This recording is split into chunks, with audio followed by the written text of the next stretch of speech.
Hi, this is Steve Gillmor. Sorry for the delay. We've had a bunch of personal issues, not technical ones today, but it's early yet. Well, let's look forward to the technical problems as they develop. This is the Gillmor Gang, and we're coming to you from a variety of places, starting on my extreme right with Kevin Marks. Hi there. You're at Ribbit headquarters, I assume? I am, yes. Ribbit World headquarters in Mountain View. Okay, excellent. To his right, or let's see, how does that work? You can't see him. So anyway, it's Robert Scoble. Welcome, Robert. Hey, thanks for having me on yet another week. Yeah, well, thanks for being Robert Scoble, so that the rest of the planet doesn't have to do that. Well, Andrew Keene said everybody's going to be me soon. Well, that's what Andrew Keene does, is to say things like that. So speaking of Andrew Keene, there's Andrew Keene. I can't hear you very well. How's that? Better. I have my special cough switch on. And joining us from the land of TechCrunch, he's your editor of Crunch Gear, right? Yep, that's right. John Biggs. Welcome, John. Hi, guys. So what is Crunch Gear, anyway?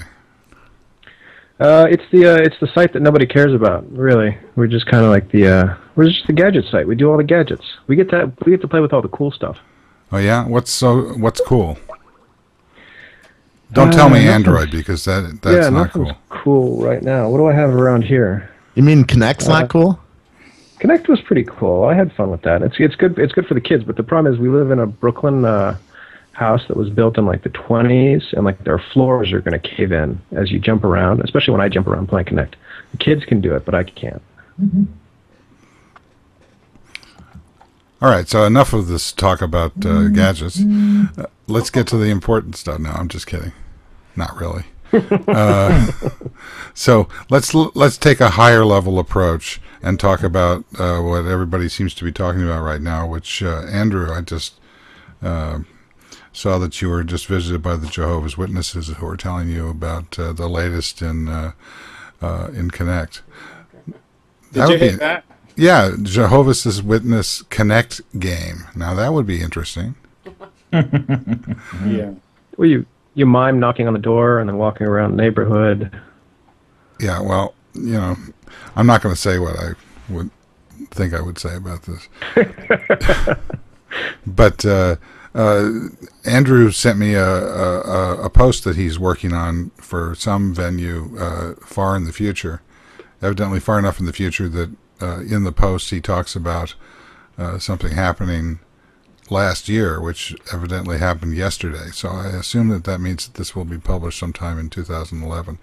But the subject matter is I think, very interesting, which is what's going on here in terms of the unhooking of the media, in terms of the attacks on the business models of the cable and satellite businesses. I think that's in full throw right now. I know I've been experimenting with Apple TV to greater and lesser effect. And so, Andrew, why don't you just sort of give us an opening commentary on that, and then we'll drill down as to how this plays itself out. Well, I'm not sure how. Thank you. I'm not sure how original. Scoble certainly understands this, and Kevin.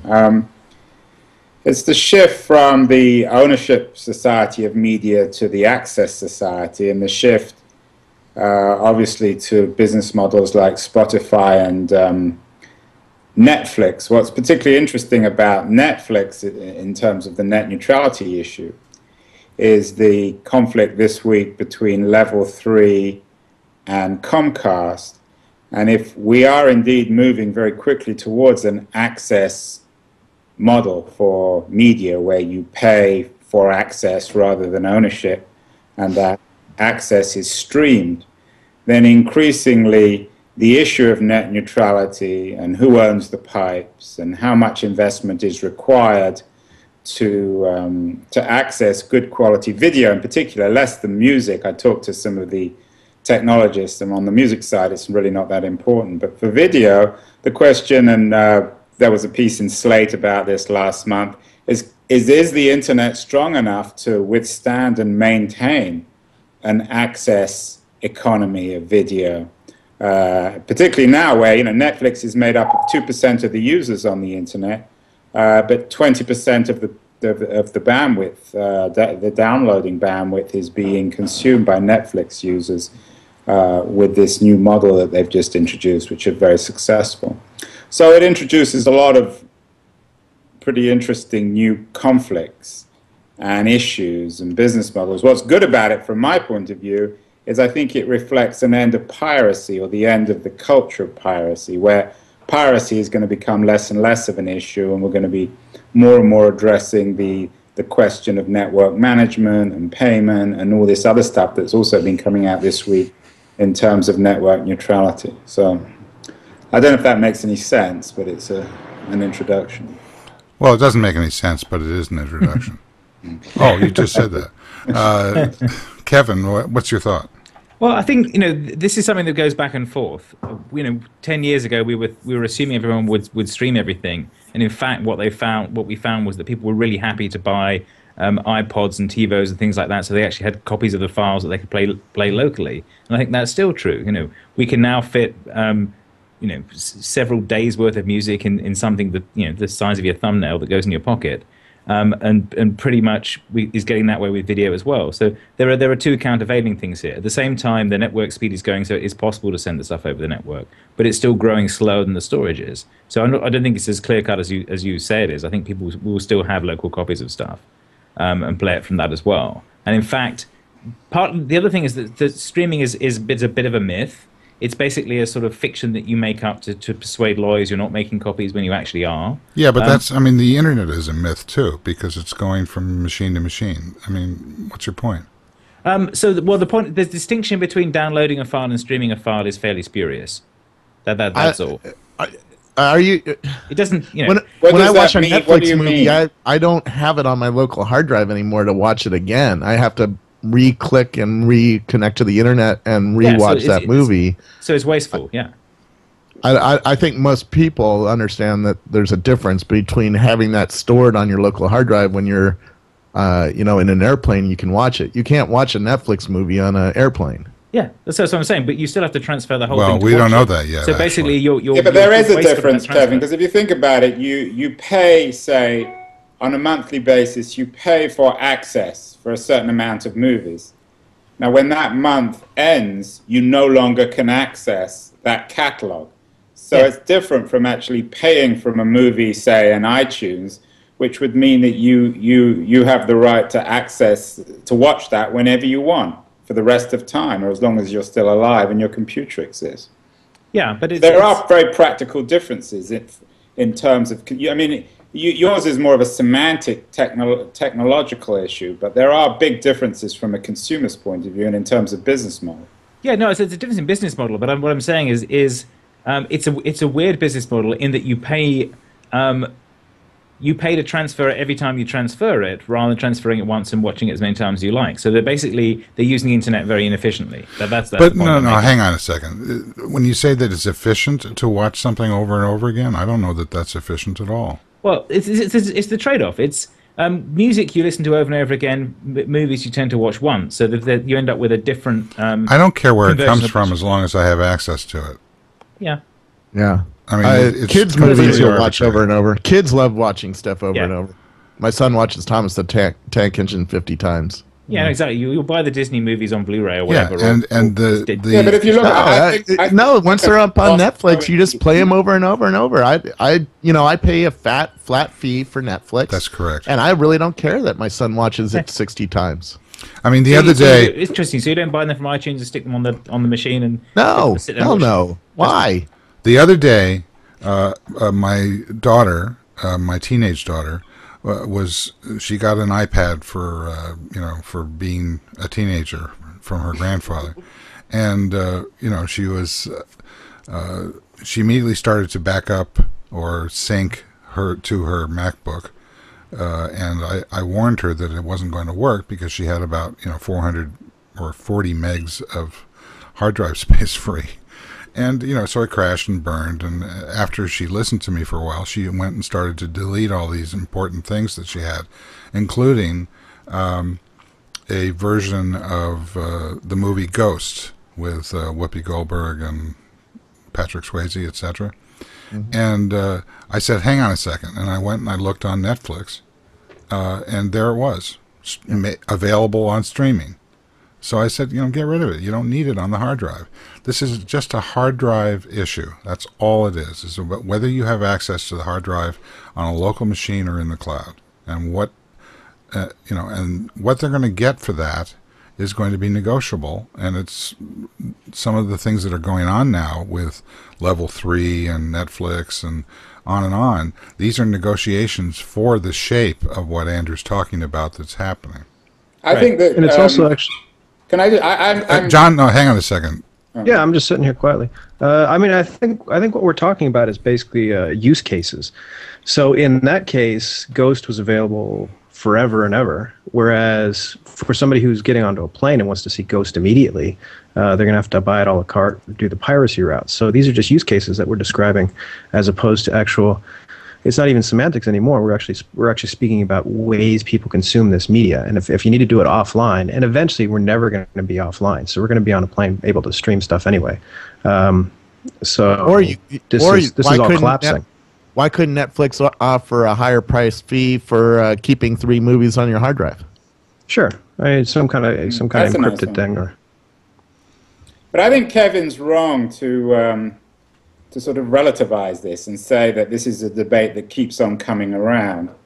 I think that things are fundamentally changing. I mean, if you look at the dramatic drop of obviously CD, but now DVD sales, this is not going to come back, Kevin. It's finished. Yeah. Well, I don't know that it's those are going finished. to come back, but I don't agree with that. Say that I don't think it's finished. Locally is to ignore the way things work. What we actually want is lots of copies in lots of places for them to be preserved. We don't want to assume that we put everything in one place that then gets burnt down and destroyed. There's some exceptions that are going to keep the Blu-ray at least around for a little while. 3D is one. If you want to see a movie in 3D and you have a 3D TV, which not everybody does, you need to get the Blu-ray disc. The Netflix movies are not yet supporting 3D.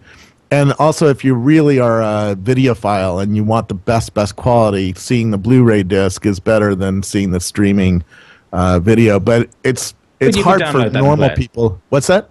But you could download that and play it. Yeah, well, you can. Yeah, you can but get it's not. If you go to torrent BD sites, rips, you can already which get exist. The, I mean, it's as good or. You have to sort of listen to each other and see if Blu-ray. somebody else is talking. You got to stop talking while they talk. Yeah. So I just heard 3 voices talking simultaneously, and I heard none of you. So Sorry. whoever wants to start again, that would be fine. Somebody said something about the Blu-ray rips. That was me. All right. Well, what about them? There's obviously the ability to get Blu-ray rips, which are huge files. It's pretty difficult to stream, but they're giant. I mean, you got 15 gigabyte videos of this stuff, and all this stuff's going to be available. And eventually, we're going to have fast enough pipes into the home. Apparently, my pipe isn't fast enough this time, but you're going to have fast enough pipes that you can download or queue something up. Say you wanted to queue something up from work and come home and watch a Avatar in 3D. It's entirely feasible right now. I expect in the next year, Netflix is just going to have a 3D channel, and you pay another $5 to get that channel, and you're going to get the streaming stuff. Maybe it takes a few more seconds to start a video. Well, I think there are two questions here. One is the political economic question, which I think is dominant. I think that's what's guiding all of this.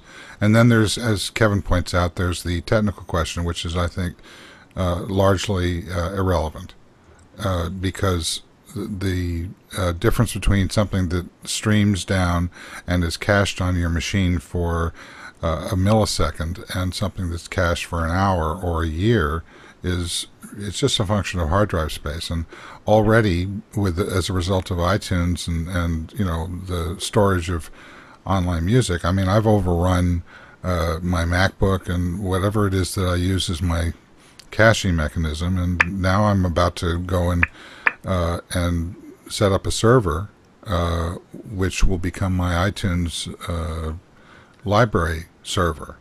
And I'm abstracting the caching of the data away from my laptop, and eventually it's going to go right up into the cloud, and I'm not going to touch it at all on site.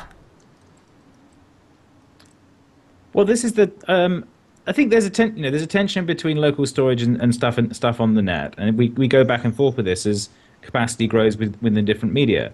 So we've had hard disk capacity growing at several orders of magnitude faster than network capacity for a while, but now we've switched to flash drives, which are slower down the curve. So suddenly the weight is in favor of the network again, because you can fill up your iPad too quickly, or your phone, or we've got all these flash things, but they are on the same growth curve as any other chip storage thing. So they will have the capacity in a few years that hard drives have now, and the net isn't growing that much faster. So it'll flip back and forth again. One thing that'll be interesting along those lines is when USB 3.0 comes, and you're going to have actual data transfer from a computer to another device faster than even the average broadband connection. So you're talking about almost instantaneous copying of stuff. So if your use case is that you need this item, or you need to queue this item up and watch it when you're offline, that's the way to go. I'm excited about that, not because of stealing movies, but because of my Canon 5D Mark II does 1080p video, and the file sizes are immense. And moving those file sizes, I mean, I have a drive just the last month filled with 700 gigs of videos that I've shot, and moving those around takes time. Right, but the new sneaker is SD cards, which is the size of your thumbnail on whole hour of video, right? Yeah, but I need to be able to move the 750 gigs to another drive, or I'll have a Drobo. It's really hard to manage these videos when you're actually trying to do professional video development, and I'm not even doing the highest quality that you can. I'm not, if you're working at Lucasfilms, you're shooting on a Red camera in 4K, which is the file sizes are probably 10 times what I'm seeing, and moving those around, just moving them around takes time, and that's why USB 3 is interesting, right? Well, but you still end up sneaking adding them, actually. I mean, that still ends up being quicker. Yeah. John? I think what you're... I just forgot there. I mean, essentially we're changing the paradigm for storage. So you have, instead of gigabytes, we're going to be talking about terabytes. So it's just how fast the hardware is going to catch up with that is the question. Well, are you sure that it's about hardware catching up? I don't think it is. I think when you paint bits on the screen, I mean, if virtualization shows us anything, it's that it really doesn't matter how you get it to the bus. Once it's on the bus, you can push it to the screen very inexpensively. Yeah, can you clarify something for me? Because you guys I'm feeling like I'm totally confused. I thought the whole point of the cloud was that it's stored somewhere else. It doesn't matter the size of your computer anymore.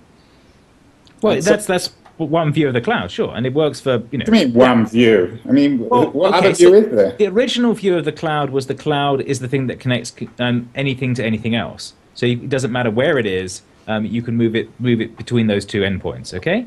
The new sort of dogma of the cloud is you put it in one big data center that belongs to one company, and they will look after it for you until suddenly they don't. And that's that there's a tension between those two sort of worldviews. Yeah, but that's still, either way, you don't need your own hard drive to store your movies. That's the whole point of the Netflix model. You rent a bit of a hard drive somewhere else, effectively, yeah. Right. So I don't understand why this is a hardware conversation. Well, it's because the hardware comes and goes. The thing is, what does that mean? Hardware comes. As the capacity of the stuff increases, then new things become possible, right? So, for example, you buy a book from Amazon. That's small enough that you can make a copy of that on every device you have, which is what they do, right? You buy something from Amazon for the Kindle, but you can also put it on your phone, your laptop, and your iPad and whatever else gadgets you've got, and they just copy the thing around so it's in every place that you've got, and then all it moves back and forth is a bookmark saying you've read to page 105. You can do that with those now, and it makes sense to do that because the files are really small. With music, you're somewhere in between. You synchronize stuff. If you use Double Twist or iTunes, you're making a copy on both devices of the music because that makes more sense. It's just everywhere you have, and you can fit, several days worth in your pocket. With the video, we're still in the place where individual movies take up enough space that you can only have a few of them on the device, and you just swap them in and out, and so you don't keep the copies lying around. You have a few of them on there and delete them. But that's one solution to that is you always get it from the cloud, the Netflix model, if you're attached. The other solution is over time you keep more copies locally. And so to say that we're in this domain where we will never ever store anything locally again, I think is a misnomer. I think people still like having large collections of stuff, and we'll still keep doing that. It's just a question of how much space they take up. I don't agree. But Why is that? Have you got rid of your bookcases? no, but you're using me as a model. I mean, then you're really on thin That's ice. pretty better than using Scoble as a model. Well, I was just Between the two of intrigued. them, that's the model. If it works for Scoble and it works for Keen, then it pretty much covers the landscape. I think that this new generation of 15-year-olds are not interested in, they're just taking access for granted. So they're the ones who will drive this. They're the sort of the generation after the pirate generation. And I don't think, our generation may indeed be collectors, and I'll never give up my books, but I don't think I'm a model. I probably won't give up my CDs either. But I think the idea that people will want to own media in the future, I think is wrong. I just think people will take it for granted that they can access anything they want wherever they are. And then the big question becomes not so much paying for Netflix or Spotify, but the kinds of access you have. And the news this week that Januszowski was kind of acknowledging that cable or ISPs have the right to charge consumers different rate for different kinds of access is going to become more and more relevant. Plus the issue of being able to charge consumers not a flat rate, but charging them like we buy electricity or water, by how much we use. So those are going to become, I think Steve's right, those are what he would call the political issues, are going to become more and more central. Well, this is not a future conversation. This is No, happening it's now. today, It's right now. Right. But you're arguing sort of in opposite directions there. So you're saying we'll pay a flat rate to Netflix rather than buying individual things, but we'll buy bandwidth in individual chunks rather than buying it with a flat rate? No, I don't agree with Well, it the depends notion. what happens to Netflix. It depends on how this plays out in terms of Netflix's conflict with the ISPs and how they can sort of leverage their business model in the future. I mean, This they isn't can this charge isn't a anything they want. conflict between Netflix and the ISPs. This is a conflict between the cartel, the content cartel, and everybody else. Who are the content cartel? Hollywood, the record companies, the networks. They're the ones in charge. They've got the content that large audiences want, and they're going to hold people up for whatever they can get. Well, but if you use, but hold on, think about that. If you lose the Netflix example, Netflix has already successfully made. No, they haven't. Yes, they have. Look at the deals that have gone down. There was one that. Yeah, just went wait till down the next set of deals. Wait till the deal that Netflix re-ups on Stars. You see what happens then. Who's stronger, though, in this economy, Netflix or the studios? The studios. Absolutely. So you're saying that the studios are more powerful than Apple? So far, Netflix is just I the mean, next Apple has done the version best job of containing the carriers, and now they're starting to work on the cartel. And look what's happening. They can't get. You only can get ABC, which Steve Jobs owns a third of, and one other network, Fox, maybe conditionally. What's that, Robert? Iron Man on Netflix. I'm watching it and my Skype line is But staying up. that's Iron Man 1, right? Yeah. Yeah, exactly. That was released in the Stone Age. Yeah. The window of being able to get access to current media is where they have us by the balls, and they're going to continue to have us by the balls. Who have us by the balls? The cartel. The cartel. The cartel. Yeah, I mean, if you the notion that somehow that these guys are going to go from making a dollar, a view to a penny a view, which is what Netflix is threatening. Guess who's going to win that argument? Well, there has to be a point, I guess, when all the box office returns, for example, when you see the 20 million, the 40 million, whatever coming out of the box office, there has to be a point when those numbers start going down. That's when Apple and Netflix are going to have the power. They're definitely not in any sort of catbird seat right now, but once, as you say, dollar versus penny, once they stop making their dollar on first-run movies, they're going to start trying to make their dollar on breaking net neutrality. But the question is really how long before, which is going to happen first? That Netflix is going to gain so much power that it in effect becomes Comcast, or it's acquired by Comcast, or the government basically outlaws that type of acquisition because we're essentially in a zero-sum game, which leads to monopolistic practices.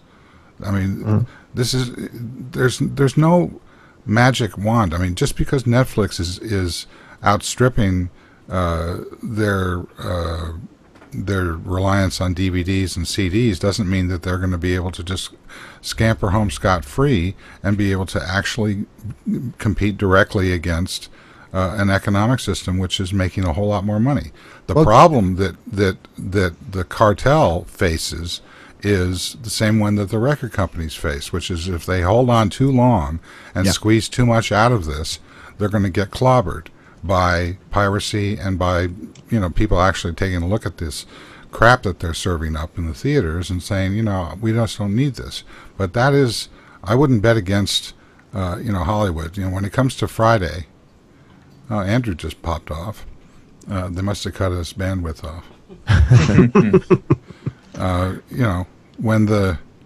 See if you can get them back. Thanks.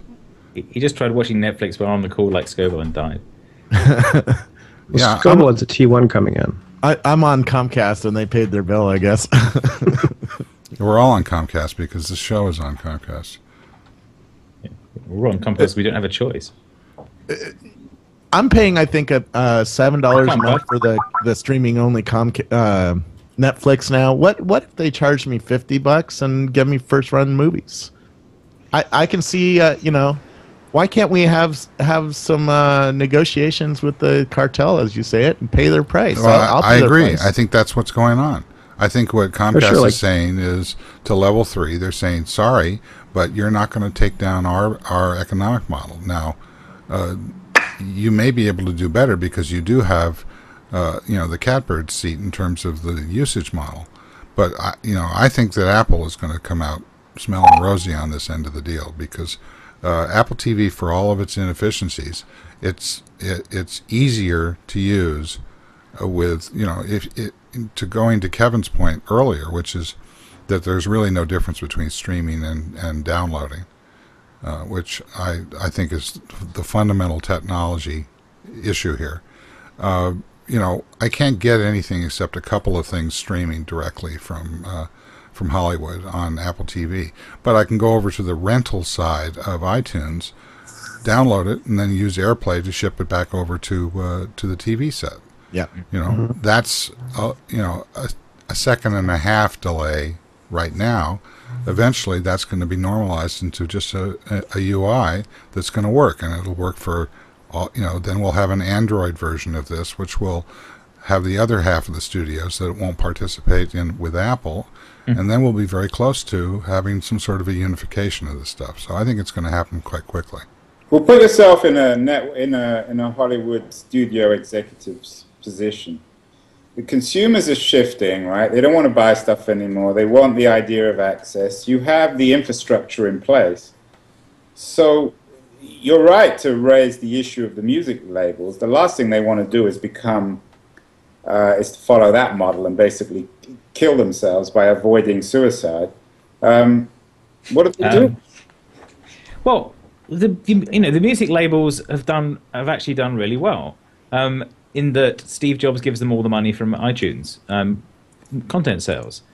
they get 70% of the gross, which is way more than they ever got from retailing CDs, and they don't have to manufacture anything.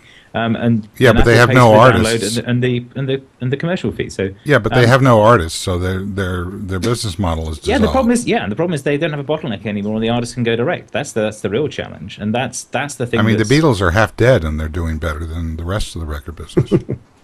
Well, no, but also independent artists are doing very well as well because they can go direct, so they don't need to pay a bunch of label exec salaries to get to the customers. I'm not so sure about that. That's true. What? On the Android marketplace? No, on iTunes as well, and on Bandcamp and like other who? places. Zoe Keating's the one that I mentioned before. There's always one you can. There's always one you can mention. Well, I can mention lots, but it doesn't help, does it? You can always pick a star on either system. Yeah, Zoe Keating's topped the classical charts on iTunes, and she records out of a house in Marin County, and sells the stuff direct. Well, Paul McCartney's been recording out of his house for 25 years.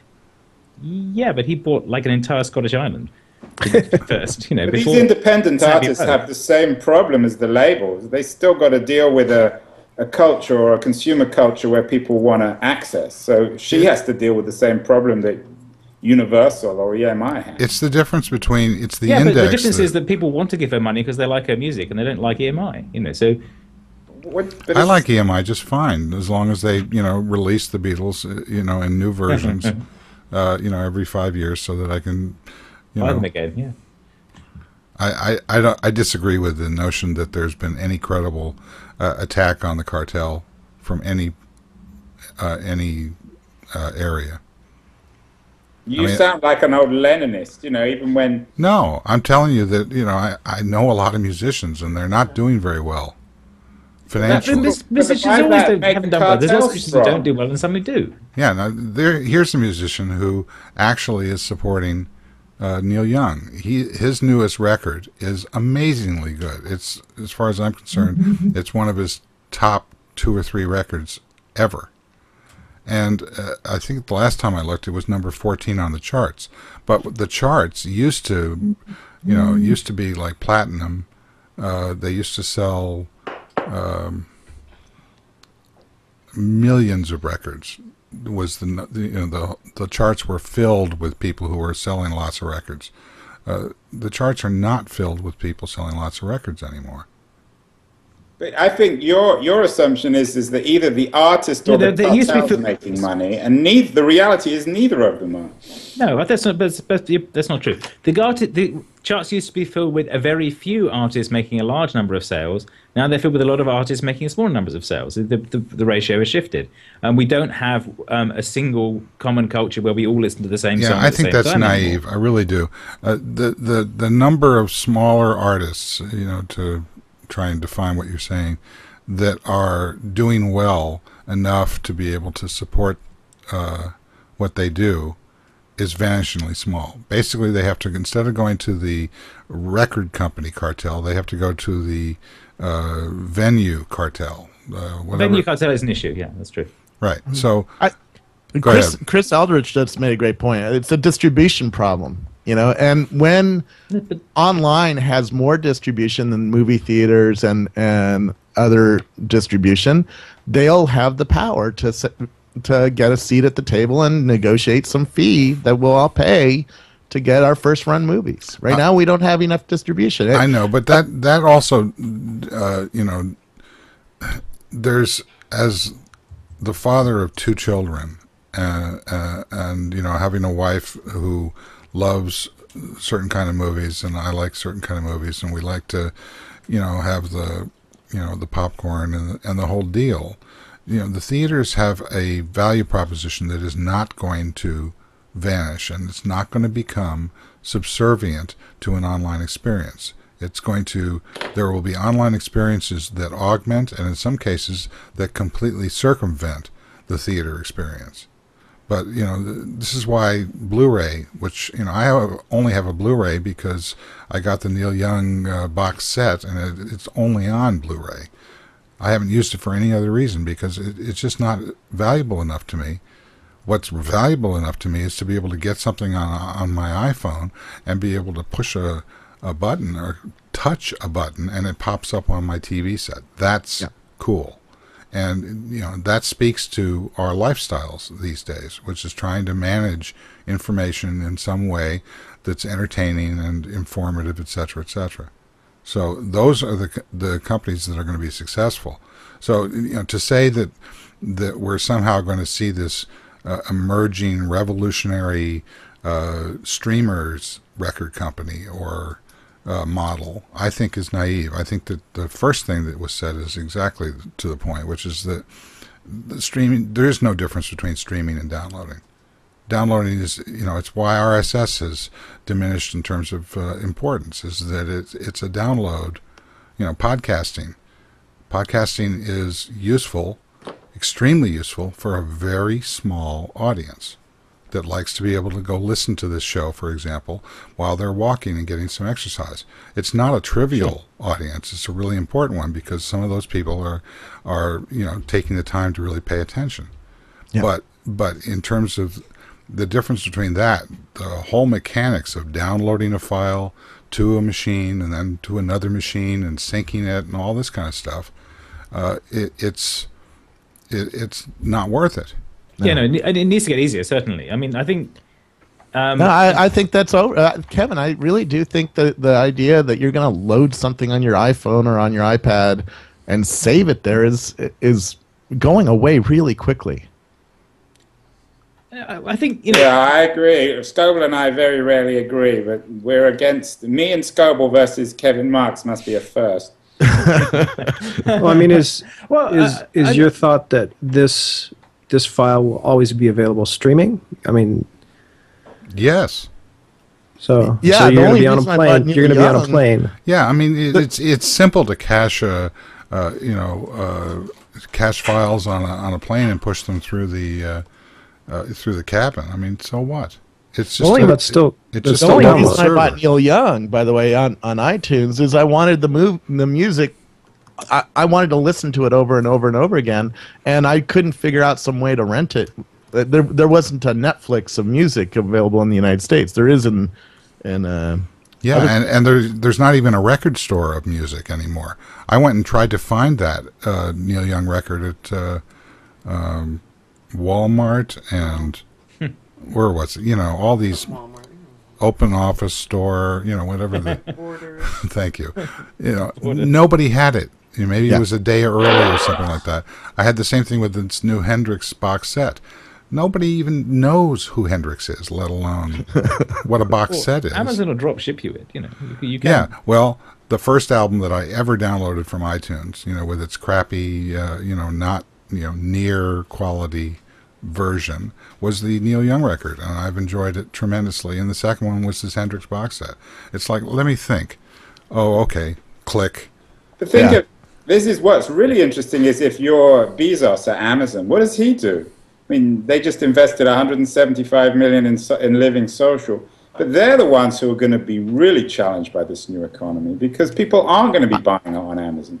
We're buying books this way, right? My Kindle has a bunch of books. But did you see Kindle is already being outflanked by the iPad? No, they're not. Not really, because on my iPad I have the Kindle well. app, and I buy books from Amazon, and I'll buy music. I bought music from them because they give you the MP3s, right?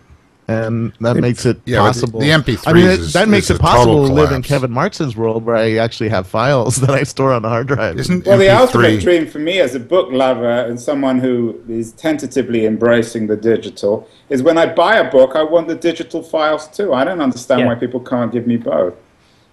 Well, some people do. Well, that is, in fact, Tory doctorate. It just gives you the digital files and makes you buy the paper ones. That is, in fact, often what is now emerging, as the business model, which is the Wall Street Journal, for example.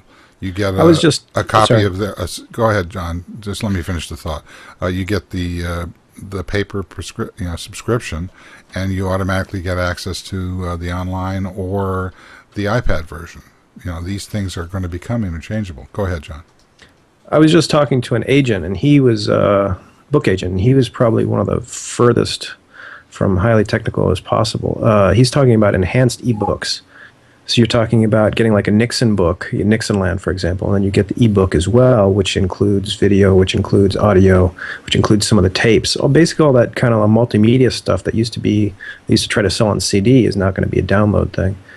And the only place that these bookstores, like Amazon, is going to win with something like a Kindle, and the only place Barnes & Noble is going to win is going to be on the iPad, for example, because they have apps that allow access to their stores. And that's these standalone devices are no longer going to exist in probably about 2 or 3 years, because I think people are just going to get tired of having too many devices on their desks. I mean, it's like Starbucks selling records. That's the only record store I've been to in the last 5 years. I walk in there and they've got like 3 records, and 2 of them I want, and I'm done for the month. So that's what's going to happen to the bookstores. They're going to be selling coffee, and in large. They're going to move out. They don't have. I went into Barnes and Noble figuring that they had music. Wrong. They don't. They have a little bit, but yeah. No, not the one that I was in. Oh. I asked the guard at the door. I said, "Where's the music section?" He says, "We don't have music." Yeah. A moment of silence for the CD. Bookstore and for the theater. So you just reminded me of something else. Have you heard about the Cage Against the Machine idea? This is beautiful. There's a campaign to make John Cage's 4 minutes 33 the Christmas #1 in the UK, so that they have to play 4 minutes 33 of silence at the top of the chart show. So they have to pay that? Is that BMI or ASCAP? You joke, but there was a court case where Mike Batt got sued by the Cage estate for putting John Cage on an empty track on his CD and had to pay royalties on silence. So it has happened. But the goal, there's actually I don't know if you know about the UK charts. Andrew can tell you about this, but the UK pop charts is actually something that is everyone watches, and there's Top of the Pops, and there's the show on the radio, and the Christmas #1 is a big deal, unlike here where the Billboard has 25 charts and you don't care about any of them.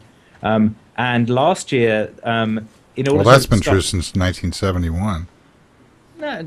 Last year, in order to stop Simon Cowell's latest TV ban from getting the #1 at Christmas, there was a protest, and they got everyone to buy the Rage Against the Machine's Don't Do What They Tell You instead, which became the Christmas #1, and the BBC had to play that and bleep it and so on.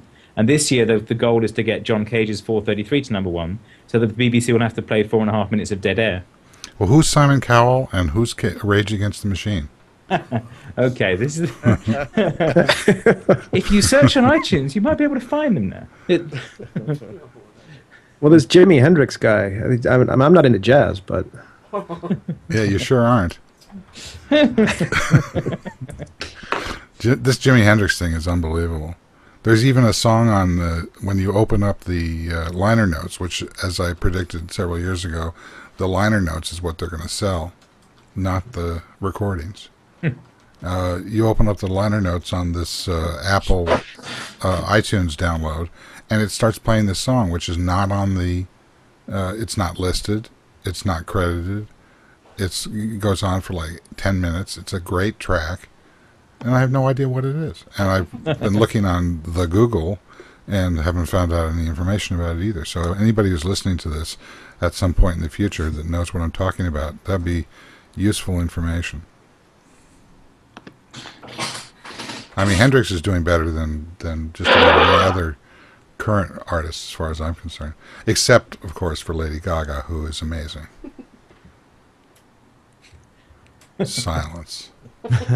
Lady Gaga is amazing. Yes. No, I mean she has six nominations for the Grammys. What do you think of what's his Jaron Lanier's argument about the decline of musical creativity? I assume, Steve, you agree. So you probably haven't bought an album by anyone who's still alive, have you? Neil Young. Neil Young's record is amazing. When was the last time you bought a record by anyone under 70? Lady Gaga. Lady Gaga's 24, I think. Yeah, Zoe Keating's 30. Yeah. Anyway, so Yaron Lanier's argument is slightly backwards. So what he says is there don't have a sound for the decade anymore. You can't say what the sound of the 2010s is, whereas previous decades there was a fashion in music. Well, they've outlawed the soundtrack of our times. That's what's happened. Nothing is different. The musicians are still incredible. What's different is that you no longer, when Neil Young and Stephen Stills put together that song Ohio, that Four Dead in Ohio, they were able to record, and release that within about 4 days, and it was on radios everywhere in the world.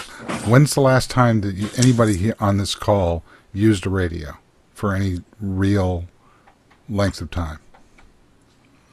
I rest my case. When I was driving in the car in the UK, in the summer. I still listen to radio. You do? In the rental. Yeah. Well, do you listen to satellite or do you listen to local stations? Both. I have satellite. Yeah, I listen to satellite in our car, but yeah, regular radio is horrible because it's basically you expect the same quality of satellite out of the regular radio, but then you're stuck listening to Lady Gaga over and over again. I don't have a problem with that, but because I think that's an intelligent editorial decision. Yeah, I'm like Cold Brew, NPR or KGO radio. Although all the old time guys are retiring. Just Dr. Dean Adele, who I like listening to, is retiring this week. So, what I'm talking about is a delivery mechanism for music. People use iPods, and whatever other MP3 players that are out there. They do not use music as a soundtrack for their lives. Yeah, I mean, in my car, I have a Bluetooth connection to my phone, and a lot of times I'm listening to speeches, and I don't use even podcasting. I get it all streaming. Even with AT&T's crappy network, it works great. I drive to San Francisco and I listen to a speech. Yeah, a lot of times I'm listening live to a speech that I'm going to go and meet the guy for lunch. And so I'm listening while they're doing Web 2 Summit or something, and I'm listening on my iPhone and on Ustream. So who is it who's enabling that technology in your car? Because I can't do that from an iPhone. What's that? I don't seem to be able to do that from. I have a pretty new Prius. The new Priuses on the high end stereos have Bluetooth. And so my it's stereo Bluetooth? It's stereo Bluetooth. It's Bluetooth audio, they call it. And I set it up and it works great. But how do you get that signal out of what are you sending it via from? Bluetooth. It's wireless. But so what's the device that you're using to send to the Bluetooth? My car stereo. Okay, so you're getting something on the radio, or you're getting something. No, he's using his iPhone.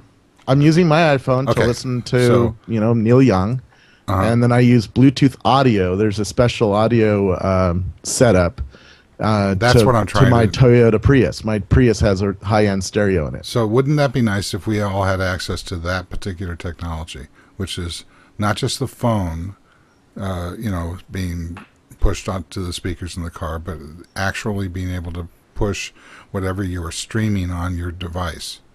Yeah. I think that's the model.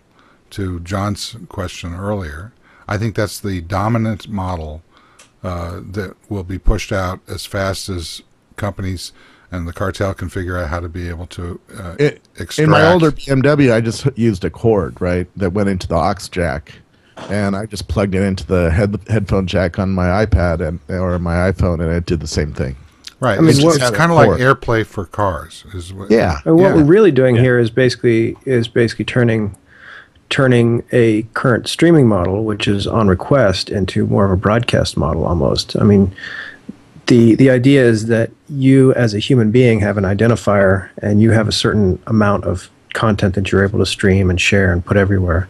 And what your goal would be is that I walk into a room and I'm able to throw my video onto your TV screen, or I'm able to go into Scoble's car. You give permission for that video to go onto whatever screen. Or you just use my iPhone and search for it. If you want to watch a TED video while we're driving, go for it. Works great. Who's going to drive? I'll drive. You watch the video. I'll drive. Well, the Can cars I drive quote themselves, right? Jaron Lanier? What's that? Can I quote Jaron Lanier? Yeah, that's getting geeky. Go for it. He says, pop culture, this is from the book, You're Not a Gadget. And I'm particularly interested in Gilmore's response here, because he's the big pop Yeah, culture me too. guy. Why does- Pop culture has entered into a nostalgic malaise. Online culture is dominated by trivial mashups of the culture that existed before the onset of mashups, and by fandom responding to the dwindling outposts of centralized mass media. It is a culture of reaction without action. Yeah, that's bullshit. Yeah. There's your reaction.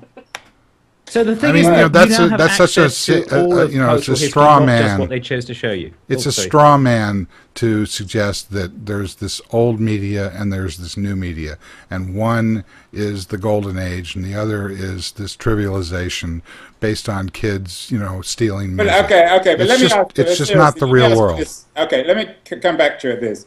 There's no doubt that you're someone whose life has been dominated by music. You know, 95% of your references are to music. My generation your was generation. dominated by So music. so let me finish. So the generation of 15 or 20 or 25-year-olds, your daughter's generation, Yeah, it dominated by different, music. right? No, Why? different, but dominated by music. I mean, you should listen to the fights in the car between my 16-year-old and my 9-year-old. Yeah. About to be 10 and 17. No, you can't listen to that. You listened to it yesterday. No, I don't want to listen to Disney Channel. I want to listen to, you know, Hip Hop Channel. That's different. That's the What's different about it? Because they're going to squabble about, you know, who gets the chocolate and who gets the fizzy drinks. That's a more. They don't want, as the reference point is that people, when you're of a certain age, which I have not yet outgrown, they don't like having silence and nothing to do. If they can put something on that has a good beat, you know, even if that beat is information, you know, through a streaming, you know, speech, as Robert was talking about, they're going to do that. There's not a lot of people who understand how to meditate. I'm not one of them. I wish I were. It would help. So this is still the dominant form, you know, of how we live our lives, is through a combination of, you know, it's like, look at Eminem. He has 10, he has the leading number of nominations for the Grammys. Is he just a foul-mouthed rapper? Guess not. Turns out that he's a synthesis of a number of styles, both old and new, that he's putting together in a form that is compelling to a large audience. Well, I know Francine, who's listening, and I both share a love of Eminem, so, and we're old. And I love the original foul-mouthed Eminem more than anything. I mean, his first 3 records, it's like Prince's first 3 records, they're unbelievable. Yeah, so I don't sense that there's this retreat into the politics of not getting paid that I know you, Andrew, have been so focused on for so long. That's different. I'm not talking about that. I was just quoting Jaron Lanier. I mean, if you really compare what our kids' lives are like compared to my life, I had to listen to 3 radio stations basically, right? KSJO, KOME, which played rock, and KFRC on AM, which played top 20. And now you go on to any of these news services, MySpace or Facebook. I love going to Facebook and going through people's profile pages, and I can steal all their music or their musical taste. I know what kind of music Mark Zuckerberg listens to because of his Facebook profile, and then I go in and I start searching for it on YouTube. You know, so if I haven't heard of Daft Punk before, I go to YouTube, search for Daft Punk, and there's 20 songs from Daft Punk, and I can listen to them and say, oh, that is pretty interesting. And now I can, you know, go to, you know, other services and go buy their music or listen to their music. Hopefully someday we're going to get something like Spotify where we can just stream it, you know, all day long. You know, that reminds me of, anecdotally, I'm treating books right now as sort of like this, sort of like a quaint object that my son, he's 4, so he can maybe enjoy these things down the line, the same way that I enjoyed my dad's vinyl records when he had them down in the basement or whatever. I pulled out all the Beatles and listened to that and all that good stuff. But I know absolutely this is will not be in school fairly shortly. He won't be using a paper book, or he won't be using extensive use of paper books except in certain cases. So I'm just sort of creating this archive of paper for him to enjoy while it's still around, I guess. Yeah, I mean, I've now had the occasion 3 different times of walking into a bookstore and seen something in the news section. After I asked the guard about Barnes & Noble about music and got a no, we don't have music, I went over to the new and interesting table, and there was a book, of course, about John Lennon's last record. And I flipped through it for about 10 seconds, and then I took my iPhone out, made sure that it was available on Kindle, wasn't available on iBooks, and downloaded it while I was standing in the Barnes & Noble, thanked them very much, and left. You know, the same thing with the Life book, Keith Richards' autobiography. You know, there's no way that paper is going to be a support mechanism for downloads. Barnes & Noble actually allows you to browse any book in their library, like read it from cover to cover while you're in the store, which is interesting. So that's their solution to that. That's their solution. If you're using a Nook device. If you're using a Where Nook do they make device, money? They're going to make money on coffee, not on exactly. On books. You're going to be sitting there, and then, I mean, eventually you're going to have to leave the store. You're not going to sit there and read Life by Keith Richards sitting in the store unless you have that's what I nowhere used else to do. go. I would read, Miles Davis books in the at Borders in the stalls, but eventually, that's why they make them 900 pages, so that eventually you have to walk out, and then there's also other stuff to do in life. So, oh, there is. All right. So have we beaten this to death yet? Oh yeah. I don't think so. I think it's got some legs. I think that this level 3 lawsuit is going to get really interesting really fast. Mm-hmm. The Comcast is not the bad guy. The bad guy continues to be the cartel. And so when Comcast buys ABC Universal, it becomes part of the cartel, no? Yeah, that's the subtext of this. Yeah, except that NBC doesn't really own shows. ABC does, but NBC doesn't own many of their shows. I cannot believe that you're blaming... I don't even like to use the word, whatever this childish word, cartel, for a dispute between 2 internet companies which have absolutely nothing to do with the content guys. How can you blame the studios? Remember what the Watergate guy said? Follow the money. Yeah. Exactly.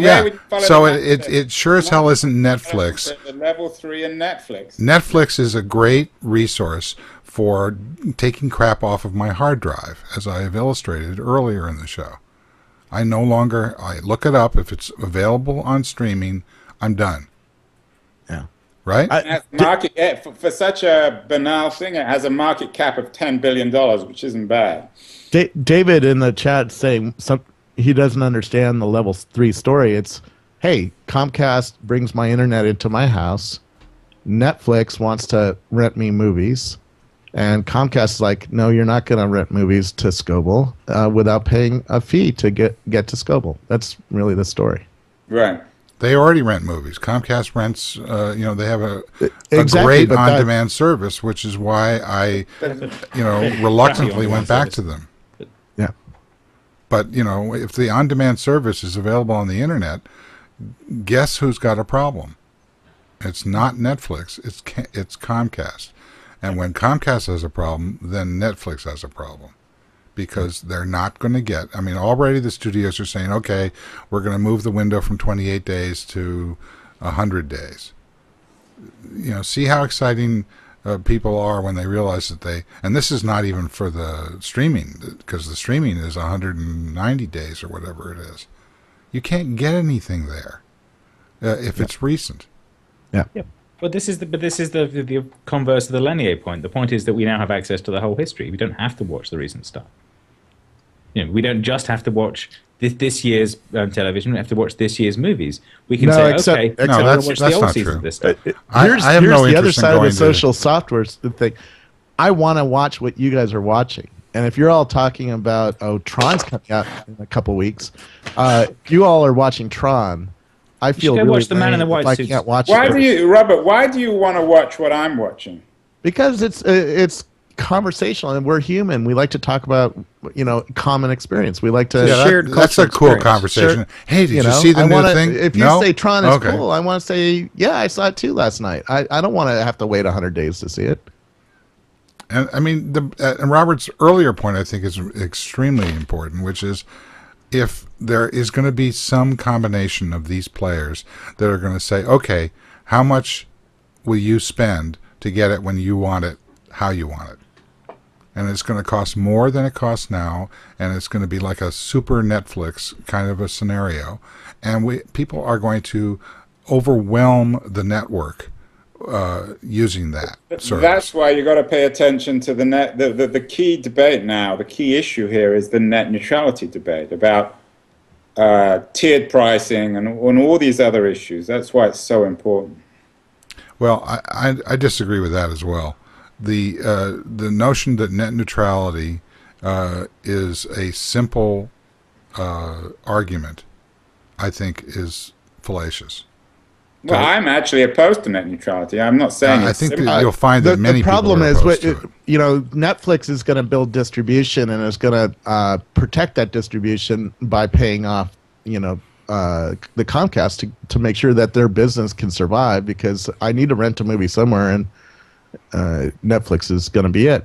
The problem with that is the new startup that wants to come along and do something innovative and do something that Netflix isn't able to do is going to have a hard time entering the marketplace and finding an audience and paying for it. And it depends how they set up that fee, right? If there's a high upfront fee just to join the network and get a movie to my house, that's going to be very difficult for a startup to But deal it's with. already a very expensive proposition.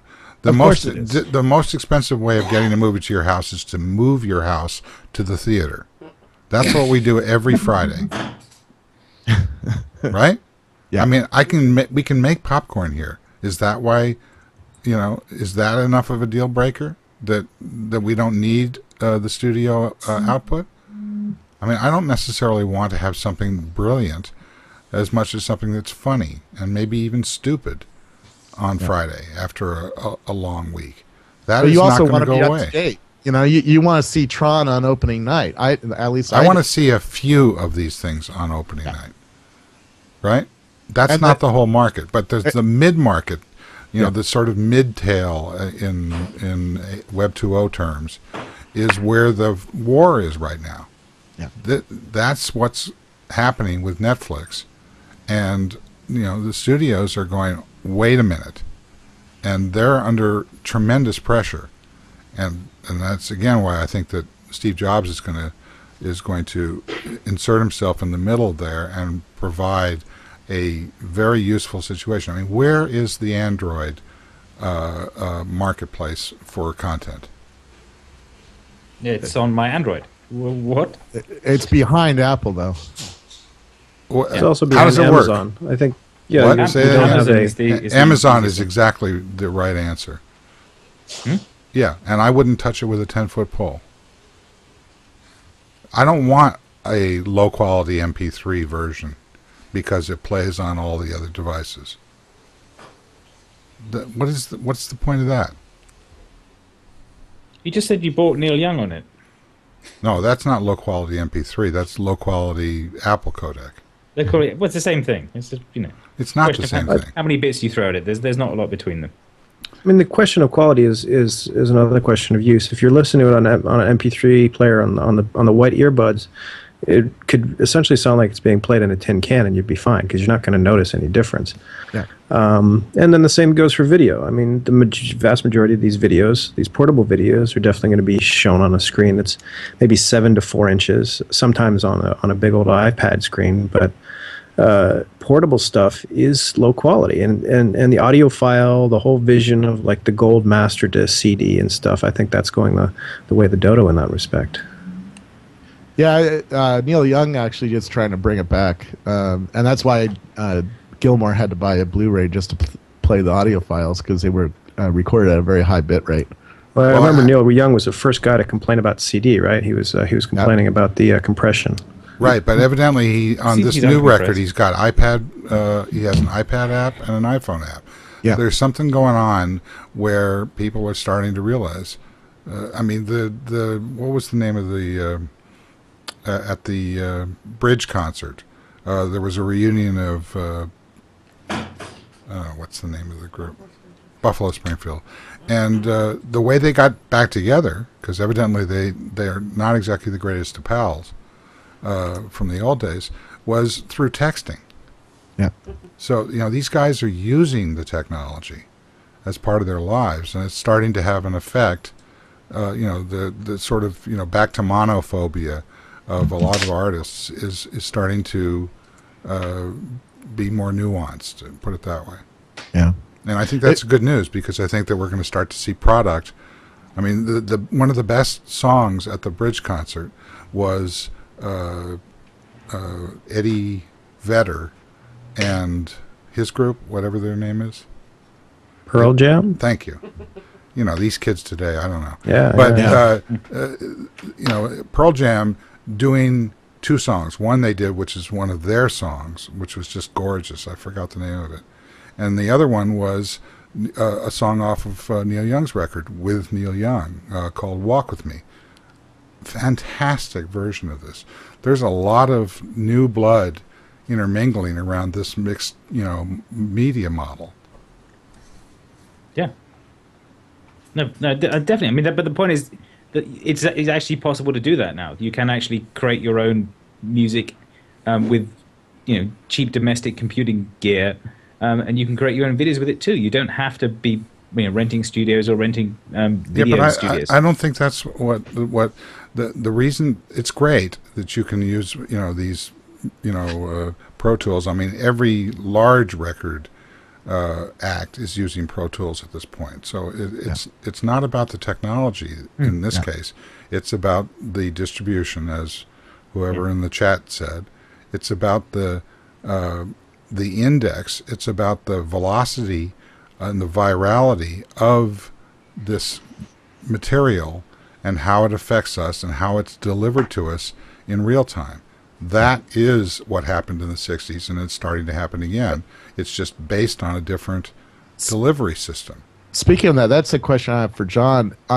Which is the device that can play YouTube live videos? Because Neil Young was at Farm Aid and was on YouTube /live, and I couldn't watch it on the Roku box or on. I don't think Apple TV didn't support it. Does Google TV support that? Do you know that? I don't. If it's HTML5, you might be able to watch it in the browser. I think what you'd have to do is use something like that Orb. Do you remember? Did you see that Orb thing? Orb is basically like a web TV device. It sits on your network, and it actually like does these like phantom key clicks on like YouTube and things like that. So if you're watching YouTube, it'll press play for you, and it'll transmit that to your TV. That's how it gets around this whole thing. So live doesn't really work right now unless it's HTML5, and then it would work in the Chrome version that's on Google TV. Well, I wonder about Google TV. I mean, to me, it's like Buzz. It's kind of parasitic. Yeah. It's just got this kind of brain-dead reality. It sounds great, but the reality is that not only will none of the cartels support it, nobody else will either, because they don't have the audience. Talking to Vic, he's expecting to have it in a lot of TVs in the next year. Vic is the vice president over at Google. It'll be interesting to see what happens at the Consumer Electronics Show. I can't afford it. It's $300. I've spent. I mean, you go to Best Buy, which I did the other day, looking for a CD, which they didn't have either. Never heard of Neil Young or or Jimi Hendrix. And they had a Sony TV with Google TV built in, and then they had the Logitech device, and that was about it. And then there were all these like LG, 64-inch HD, unbelievable picture, competing with Sony directly. And I'm telling you, they don't have piles of Google TVs that are going out the door. No. They've got piles of, knockoff boxes from, the HTCs of the video world. You have a WD, you have a Seagate. I think what you're seeing is you're going to see a application platform is going to probably default down to Google TV. A lot of the TV manufacturers want to add sort of like these widgets and apps and things into their TVs, and it's just basically another way to it's upgrade fever. You need to upgrade to 3D. Obviously, nobody's doing that, so they need to have some other reason to upgrade. So you upgrade that's fair. to that's like Google TV. Windows. Windows coming with new machines. Sure, but that's not a fundamental wave here. Yeah. I have an Xbox, I have PlayStation, a Roku box, an Apple TV, and a Boxy box, and I could live with all of them except for the I would stick with the Xbox and with Apple TV if you had to force me to pick two. And it's interesting that neither of those actually have hard drive space on them. So you're talking full streaming all the time. Streaming, baby. I don't download stuff for keeping it around. You don't even That's have where we terabytes. started with streaming. All right, so once around the table, now that we're looping back to saying the same thing again. Not that we haven't been saying the We same do that thing every all week. along. Let's start with Kevin. Final thoughts? I think that there's the other piece of this that we didn't touch on at all was the WikiLeaks thing, and that's illustrative of this same issue of can you stream this thing or should you download it? Where do you store it? Where does it go? And we've been seeing people desperately trying to shut that down, it moving around the web all week. It's the same stuff with the media going on as well. The chilling thing for me this week was the US seizing websites and shutting them down for copyright infringement on accusation. That happened at the beginning of the week before the WikiLeaks thing took off. And then we have Lieberman standing up and grandstanding and saying, shut down this website or I will do things you know not what of, but they will be the terrors of the earth. What's he going to do? Switch parties again? I mean, what? Well, he's introduced a bill into the Senate saying... No, I know. I'm just, Lieberman is, when Lieberman gets excited, then we know that we're just about to have an election. Oh, wait, we already had it. No, so, but there is this battle going on in that realm that is, as you say, being fought by the cartel at one side. Someone in the chat room was quoting Ari Emanuel, who's Rahm Emanuel's brother, who's a leading agent and clearly has the ear of the government. That half the lawyers at the DOJ are former Hollywood lawyers. There's a whole bunch of stuff going on in that realm to try and retake the net for the cartel, and that's one of the sort of battles that we've got going on. That's going on in parallel to the sort of more localized issues between Level 3 and Comcast. But that's like saying that. I believe that Obama got where he got, and we'll see where he continues to be. I think he will be strong in 2012 because he offered a more nuanced position than either the right or the left. And I think that I saw Ari Emanuel at the Web 2.0 Summit. Highly entertaining. He's the guy that Entourage's character is written about. And I think that it's going to be people like him that are going to come up with solutions which, although they're not going to satisfy either the left or the right on this discussion, they're going to serve the larger middle group, that is looking for this deal to be done so that if it costs us, X amount in order to be able to get this streamed when we want it, we're going to pay for it. And that's going to be a huge economic, engine that is going to win big. And that's why I don't think the Google TV right now is positioned particularly well. because I think that they're positioned around Flash, which I think is a mistake because it immediately isolates them from the more popular Apple strategy. And why do that? Why do they want to do that? They're positioning themselves against a group, while at the same time calling it about choice. So who's positioned around Flash? Can you use an Apple TV with a Google TV? Does it work together? Do they work together? Well, they're different. They're different animals. So you're basically your Google TV is supposed to sit in line with your set-top box.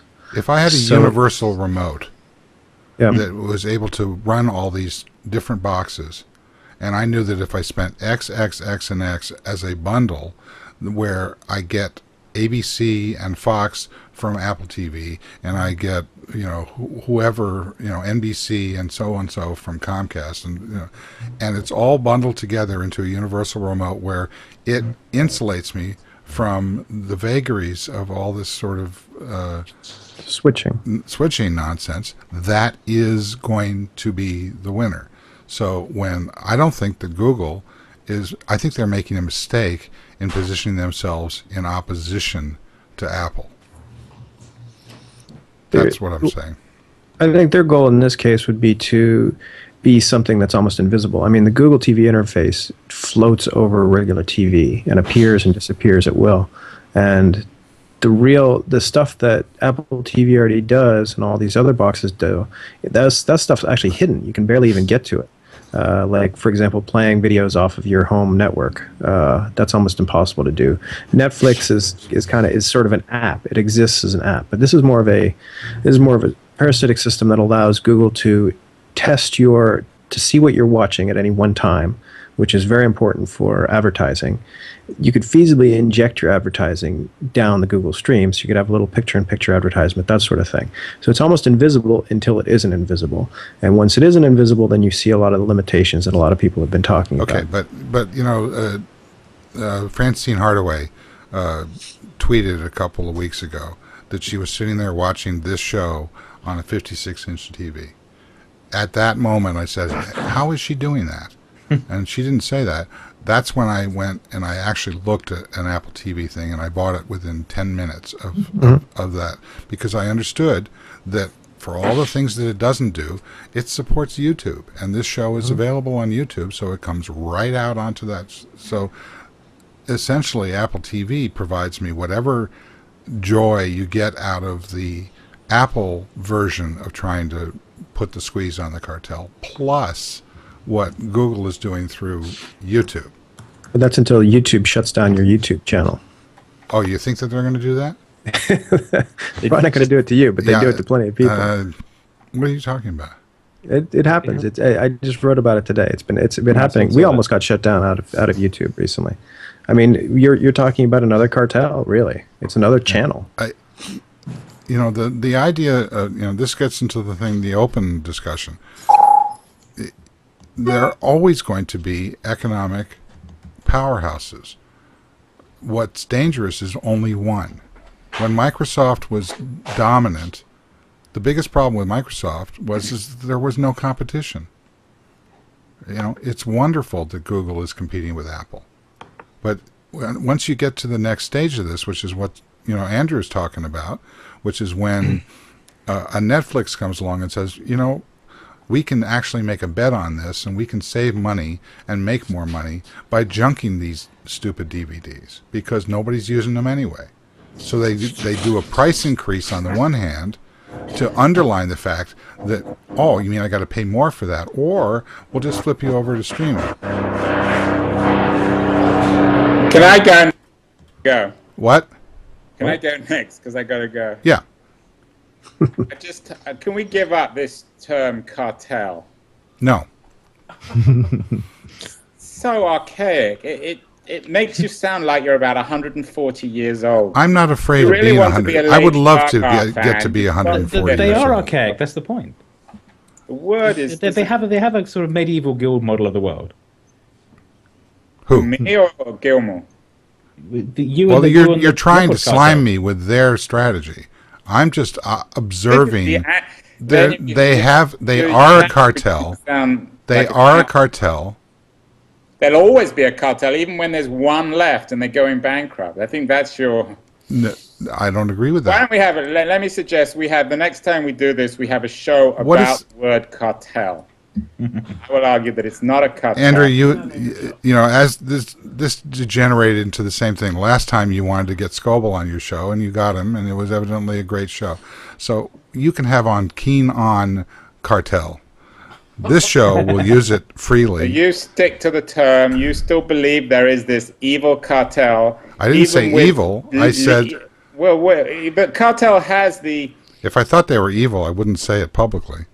So we're a good cartel then. So even behind Level 3 and Netflix, or Level 3 and Comcast... It's not about Level 3 or Netflix. It's about It the sounds like buyout the of doctrine of the Catholic Comcast. Church. Whatever's going on. It's HBO. HBO is running this show. The devil is always there. Whatever. I don't see them as the devil. I just want, as Robert Or said, I want them. Maybe they're the opposite. The God. I want them to name the price so that I can get it on my TV streamed, so that I don't have to go out and buy endless Seagate hard drives that end up crashing and destroying everything that I ever had. I want it to be in the cloud so that it can be multiply backed up with reliable services. All that may be true, but it's got nothing to do with the content companies. It's absolutely... I totally disagree, Andrew. Okay, so Robert, but when we're talking stick around about for the Comcast, disagreement. we're talking specifically Put those about two this together. case this week of Comcast versus Level 3. The content companies are not involved in that. They're not there. Well, Comcast is sort of a content company. If I remember right, they actually own some of the content companies. Well, they They're won trying by to. NBC, but I don't think they're involved in this as a content company. They're And then involved if you're in it, talking about this supposed cartel, it means all the content companies are all on the same... it's all about distribution. They're trying to protect their distribution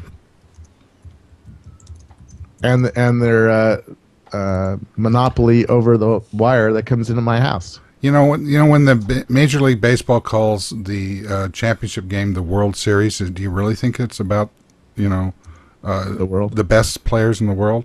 The answer is yeah. Because they all moved to the United States to play baseball. I mean, Sudahara O, I think he probably would have hit 30 home runs a year in the big leagues, but that's just me. Okay, John. I gotta last go. word. Bye, everyone. Thanks. Yeah, I gotta go Thanks, too. Andrew. Just hang on 1 second, John. Okay. In the end, I mean, it's so far ranging, but it's. I mean, I think the question is are all these physical stores going to go away? And when can I, as a new parent, not have to worry about going to see Tron? When I want to be able to see Tron with Scoble while he's sitting in the movie theater and I'm sitting at home, and we can watch it together, and we can tweet each other, and we can do all sorts of things. And that day's coming very quickly. And I think all of our arguments about cartels and not cartels are changing very quickly as well. So there's really nothing that we can say definitively immediately right now. I don't want to give up. I don't want to give up the theatrical experience. I mean, watching Avatar in 3D is totally worth whatever they want to charge. Yeah, but that's again, it gets down to quality, right? I mean, I'm in New York, so going to the theater is like going to a war zone. So there's really no.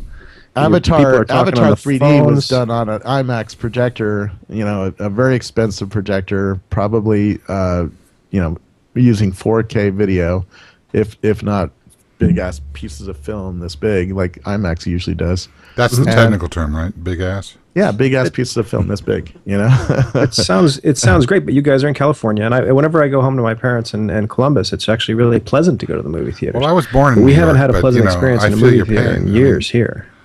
So what you're basically saying is you need to I'm make enough basically money saying so you I can want get to out sit of in my New York. living room.